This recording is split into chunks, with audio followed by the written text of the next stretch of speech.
off-on switch. You'll know the machine is on when the lights come on. So up here we have our hand wheel, which has arrows on it that show that you always need to turn it towards you.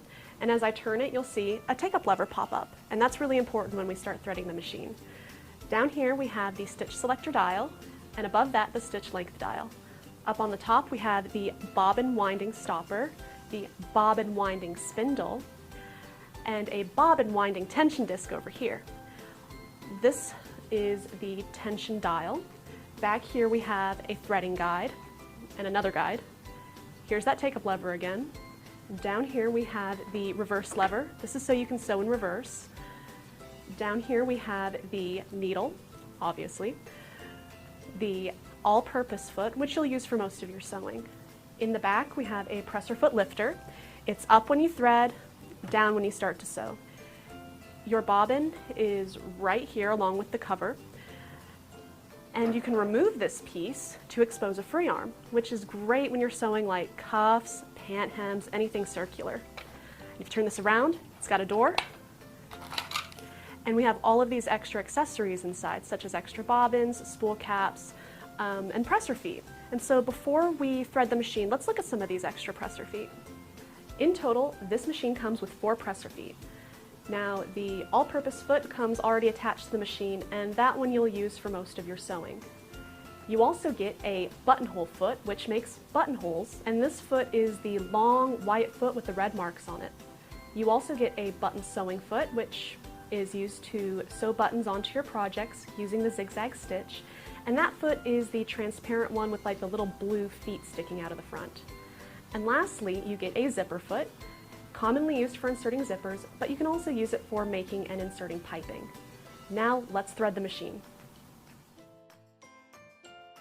When we thread the machine, first we're going to wind a bobbin. So we're going to get the bobbin out of the machine.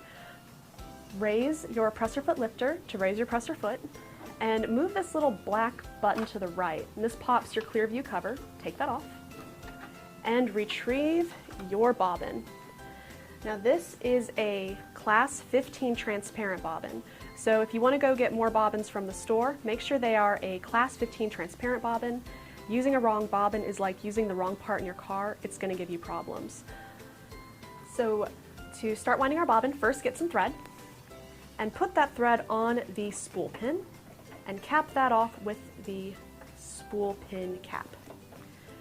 Now on the top of the machine we have 2 sets of diagrams, one in gray, one in pink, and for bobbin winding we're going to follow the pink diagram. So number 1, put the thread through this little guide. Check.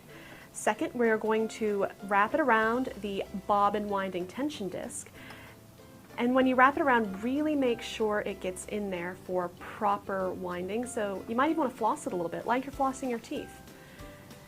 Next, we're going to bring it across to this other set of diagrams, which shows how to thread the bobbin and put it on the bobbin winding spindle. So first, we have our thread and we have holes on the top and bottom. It doesn't matter which one, but go from the inside of the bobbin up through the top and grab the little tail. Now put the bobbin on the bobbin winding spindle and you'll hear it click into place. Make sure it clicks into place because if you start winding and it's not all the way on there, the thread will wrap around the spindle itself and it's just kind of a pain to get off. So now that it's on, we are going to follow number 5, move it to the right. That engages the bobbin winding mode. So now, while holding that tail, press on your foot control and start winding it until you can bury that tail. All right. It looks like it's buried, so now I'm going to take my scissors and cut off this tail and make sure that it cuts off flush with the top of the bobbin. Then we can continue winding.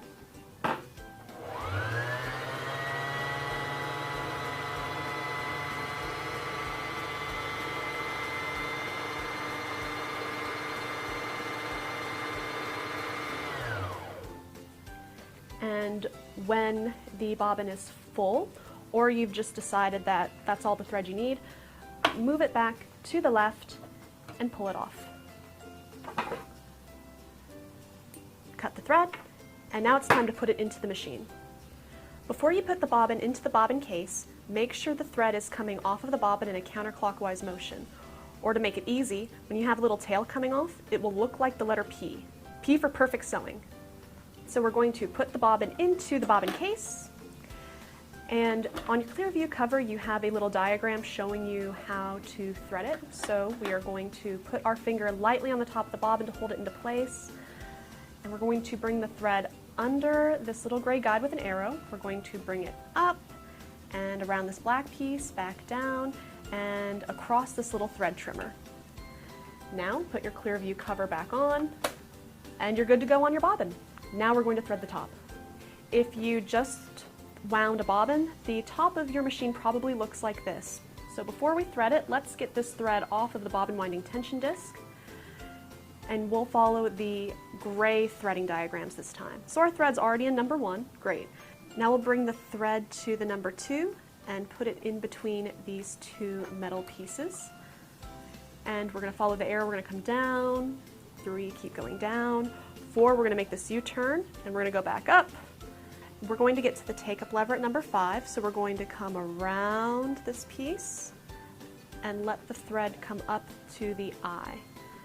Bring the thread back down by number 6 and tuck it behind this little metal piece. It's actually a guide, so bring the thread behind that. There is another guide right above the needle. And next we will use the built-in needle threader. And before we use it, let's make sure the needle's in the highest position. So move the hand wheel towards you and watch it move. And right as it begins to come back down, that's how you know it's in the highest spot.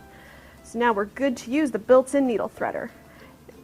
It has a little white lever piece right here that you're going to push down. So we're going to bring it down a little bit, wrap the thread under this hook bit, and wrap it over. Bring the built-in needle threader all the way down so that these prongs encompass the needle. Now put the thread in between those prongs. Keep holding the thread to give it a little bit of tension, and let go of the needle threader, and it will form this little loop in the back. Pull that loop, and your needle's threaded.